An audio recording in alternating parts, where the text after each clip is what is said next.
একবার নয় ৮২ বার বলেছেন আল্লাহ সুবহানাহু ওয়া তাআলা আকিমিস সালাহ, তুমি সালাত কায়েম করো। আল্লাহ সুবহানাহু ওয়া তাআলা বলছেন সূরা মুদ্দাসির ৪২ এবং ৪৩, মা সালাকাকুম ফিস সাকার, একদল জাহান্নামীকে জিজ্ঞাসা করা হবে তোমরা আজকে জাহান্নামে আসলে কেন? ক্বালু, তারা সেই দিন বলবে লাম নাকু মিনাল মুসাল্লিন, আমরা মুসল্লি ছিলাম না। What is the definition of মুসল্লি? মুসল্লি কাকে বলে? মুসল্লি মানে যে ব্যক্তি দৈনিক ৫ ওয়াক্ত সালাত মসজিদে গিয়ে আদায় করেন না মুসল্লি। যাদের ওজর আছে সে কথা ভিন্ন, প্যারালাইসিস হয়ে পড়ে আছে, হাঁটু ভেঙে পড়ে আছে তার কথা ভিন্ন। তবে দৈনিক ৫ ওয়াক্ত গিয়ে মসজিদে গিয়ে সালাত আদায় করতে হবে পুরুষদেরকে, এটাই এর নাম হচ্ছে মুসল্লি, এর নাম হচ্ছে মুসল্লি। আমি ফজরের নামাজ কাজা করতে পারি না, কোনোদিন ভবিষ্যতে হবে এটা আমার হিসাবে ধরে না। কেন? কারণ আমি খুব দুর্বল মানুষ, আমি আগুন সহ্য করতে পারি না। শীতের দিনে ঘামছি, আপনি দেখতে পাচ্ছেন না, আমি জাহান্নামের আগুন সহ্য করবো কি করে? এই জন্য আমার ফজর কাজা হয় না। আমি রাত্রি ৩টেতে শুই, ৪টেতে শুই। আপনি আমাকে যখন বলবেন, আমি ফজর অসম্ভব, একদম অসম্ভব। কেন? আমি জাহান্নামকে খুব ভয় করি, কারণ আমি জাহান্নাম বুঝি কত কঠিন একটা জিনিস। কি দিয়ে বোঝাবো জাহান্নাম কত কি জিনিস আপনাকে আমি হয়তো বোঝাতে পারবো না। আল্লাহ সুবহানাহু ওয়া তাআলা কোরআনুল কারীমের মধ্যে বলছেন ইন্না জাহান্নামা কানাত মিরসাদা, এই শোনো, জাহান্নাম ওত পেতে বসে আছে। ওত পেতে মানে এলাকায় পুকুর আছে, পুকুরের উপরে একটা মাছ ধরার একটা পাখি বসে থাকে, নাম হচ্ছে মাছরাঙা। মাছরাঙা বলে তো দেখবেন একটা পাখি আধা ঘন্টা ধরে বসে আছে, একদম এক দৃষ্টিতে এম ধরে বসে আছে, কখন মাছটা উঠবে, কখন মাছটা উঠবে, উঠা মাত্র ঝপ করে তুলে নিয়ে চলে যাবে। ঠিক তেমন করে জাহান্নাম আমাদেরকে ওত পেতে ধরে বসে আছে, কখন যে ঝপ করে তুলে নিয়ে চলে যাবে। পরিস্থিতি খুব ভয়াবহ। এর জন্য উপলব্ধি জাগাতে হবে, ভেতরে উপলব্ধি জাগাতে হবে। যতক্ষণ না আমরা উপলব্ধিতে আসবো ততক্ষণ আমাদের মুশকিল হবে। আর যে ব্যক্তি উপলব্ধি জাগবে যার অন্তরে, সে ব্যক্তি এক আশহাদু লা ইলাহা ইল্লাল্লাহ ওয়া আন্না মুহাম্মাদান আবদুহু ওয়া রাসূলুহু, এই বাক্য বলার সাথে সাথে সে ব্যক্তি শিরক করবে না, সে ব্যক্তি অনৈতিক কোনো জায়গায় মাথা নত করবে না, সে ব্যক্তি পাথর চাপড়িতে গিয়ে সন্তান চাইবে না, সন্তান চাইবে আল্লাহ তাআলার কাছে। সেই ব্যক্তি তাবিজ ব্যবহার করতে পারে না, সেই ব্যক্তি অষ্টধাতুর আংটি ব্যবহার করতে পারে না ভাগ্য পরিবর্তন করার জন্য।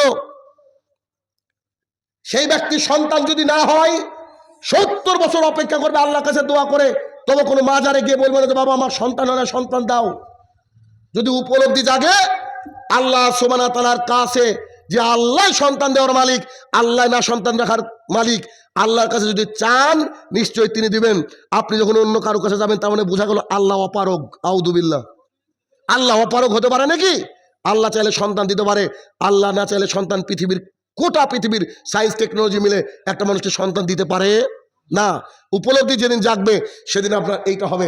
এজন্য একদিন বলেছিলাম যে মানুষ বলছে যে ওই মানুষটা আপনার ক্ষতি করবে, আমি বুখারী হাদিসটা উল্লেখ করে বলেছিলাম যে রাসূল সাল্লাল্লাহু আলাইহি ওয়াসাল্লাম বলছে গোটা পৃথিবীর মানুষ সবাই মিলে যদি তোমার একটা ক্ষতি করতে চায় অতটুকু ক্ষতি করতে পারবে যতটুকু লেখা আছে। গোটা পৃথিবীর মানুষ তোমার অতটুকু ভালো করতে পারবে যতটুকু তোমার তাকদিরে লেখা আছে। অতএব আপনি চিন্তা করেন না, আল্লাহ সুবহানাহু ওয়া তাআলা সব কিছুর নিয়ন্তা। অতএব আল্লাহ এক এবং অদ্বিতীয়, আল্লাহর কাছেই মাথা নত করতে হবে। আল্লাহ ছাড়া আর কারো ইতাআত করা যাবে না, এই সিদ্ধান্ত নিয়ে আপনাকে চলে যেতে হবে। তাতে যদি বুকের উপরে বুলডোজার চলে যায়, যাক না, অসুবিধা কোথায়? যাক, কি হয়েছে? আপনারা তো ভালো আছেন, বাপদাদা 14 গোষ্ঠী আহলে হাদিস, আমাদেরকে ধাক্কা মেরে মসজিদ থেকে বের করে দেওয়া হয়েছে আমাদের এলাকায়, খালি আমিন বলার কারণে, খালি তাবিজের বিরুদ্ধে বলার কারণে আমার জন্য আমার উপরে মানে ডায়েরি পর্যন্ত, কেস পর্যন্ত হয়েছে আমার উপরে থানায়। কি হয়েছে? তারপরে এইভাবেই বলবো, পাথর চাপড়ি পাশে গিয়েও বলবো। কথা বুঝেননি? কারণ ওরা আমার দিনী ভাই, তারা ভাই আমার পথভ্রষ্ট, তাকে আমাকে সঠিক রাস্তা আনতে হবে, এটাই কথা। কেন? মুসনাদ আহমদ 4 নম্বর খণ্ড 256 নম্বর পৃষ্ঠা, রাসূলুল্লাহ সাল্লাল্লাহু আলাইহি ওয়াসাল্লাম বলছে মান আল্লাকা তামিমা ফাকাদ আশরাকা, কোনো ব্যক্তি যদি কোনো কিছু ঝোলায় সে ব্যক্তি শিরক করলো। কারণ আমার ভাই শিরক করলে তার থাকার জায়গা জাহান্নাম, এজন্য তাকে আমি শুধরাবো। তাতে আমার উপরে রিস্ক হোক না, জিনা হ্যাঁ তো শেরকে তেরা দেও, কুত্তেকে তেরা মাত জিও, কুকুরের মতো বেঁচে থেকে করবো কি? আপনাকে শুধরাবো, এটা আমার টার্গেট। 1 2 ঈমান আনার পরে যদি উপলব্ধি থাকে আপনাকে 5 ওয়াক্ত সালাত আদায় করতে হবে। যতই যে পরিস্থিতি আসুক না কেন আল্লাহর জমিনে সালাতকে ত্যাগ করা যাবে না, কোনো মূল্যে সালাতকে ত্যাগ করা যাবে না, যে কোনো মূল্যে আপনাকে সালাত আদায় করতে হবে। কেন? আব্দুল্লাহ ইবনে উম্মে মাকতুম রাদিয়াল্লাহু তাআলা আনহু বলেন, 2 চোখ অন্ধ, তিনি এসে বলছেন আল্লাহ রাসূল সাল্লাল্লাহু আলাইহি সাল্লাম আমাকে ধরে মসজিদে নিয়ে আসার কেউ নাই, আপনি একটু বলেন না আমি যেন বাড়িতে সালাত আদায় করতে পারি। তখন মোহাম্মদ সাল্লাল্লাহু আলাইহি ওয়াসাল্লাম বলছে তুমি কি আজান শুনতে পাও? তো জি পাই। তো তখন মোহাম্মদ সাল্লাল্লাহু আলাইহি ওয়াসাল্লাম বলছে যে তোমাকে মসজিদে আসতেই হবে। একজন অন্ধ সাহাবী ছাড় পায় না, দু চোখে দেখতে পায় না, সে ছাড় পায় না। আপনি সুস্থ, আপনার শরীর সুস্থ, আল্লাহ আপনাকে এখনো প্যারালাইসিস দেননি, অথচ আপনি কি করছেন? সালাত আদায় করতে আসেন। শোনেন, মানুষ কিন্তু খুব চায় কখন জানেন? যখন বিপদে পড়ে। আজানের জবাব দেওয়ার ফজিলত জানা আছে? জানেন? উমর ইবনে খাত্তাব রাদিয়াল্লাহু তাআলা আনহু বলেন, রাসূলুল্লাহ সাল্লাল্লাহু আলাইহি ওয়াসাল্লাম বলেছেন, মুয়াজ্জিন যা বলল তুমি তাই বলো। মুয়াজ্জিন যা বলল তুমি তাই বলো। ভেঙে পড়ে বলছি, মুয়াজ্জিন যা বলল তুমি তাই বলো। বলা শেষ, তারপরে তুমি দরুদে ইব্রাহিম পড়ো। দরুদে ইব্রাহিমের পরে বিশেষ একটা দোয়া আছে, আল্লাহুম্মা রাব্বা হাযিহি দাওয়াতি তাম্মা, এই দোয়াটা ওয়াতটা এই পর্যন্ত পড়ো। এবার মুহাম্মদ সাল্লাল্লাহু আলাইহি ওয়াসাল্লাম বলছে, যারা এই কাজটুকু করলো তাদেরকে জান্নাতে নিয়ে যাওয়া আমার জিম্মেদারি। সুবহানাল্লাহ। রাসূল সাল্লাল্লাহু আলাইহি ওয়াসাল্লাম, এখন আপনি মসজিদে যাননি, হয়তো স্ত্রী সহবাস করে শুয়ে আছেন, অজুও লাগে না এই দোয়া করতে। মুয়াজ্জিন যা বললো আপনিও তাই বলেন, দরুদে ইব্রাহিম পড়েন, বিশেষ দোয়া পড়েন। আল্লাহ রাসূল বলে তোকে আমি জান্নাতে নিয়ে দেবো, দায়িত্ব আমার। আর আল্লাহ রাসূল মিথ্যা কথা বলেন না। আচ্ছা, এখানে একটা কথা আমি গবেষণা করলাম, একটা জিনিস ভাবলাম। মুয়াজ্জিন বলছে আল্লাহু আকবার, আমরা কি বলি? আল্লাহু আকবার।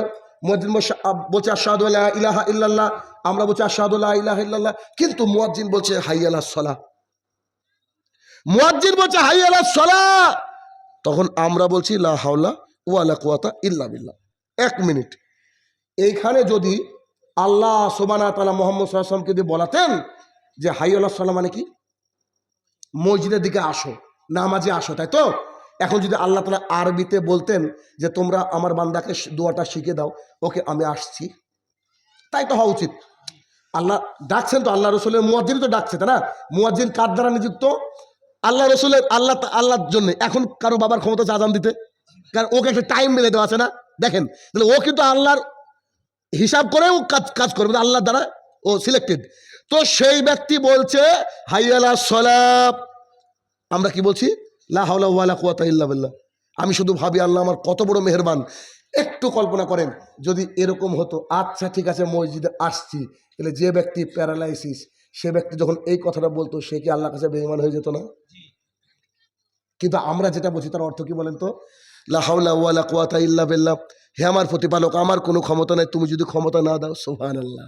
তার মানে আল্লাহ তাআলা আমাকে দিয়ে বলিয়ে দিলেন যে ঠিক আছে তুমি আমাকে ক্ষমতা দিলে তবে আমি যেতে পারবো।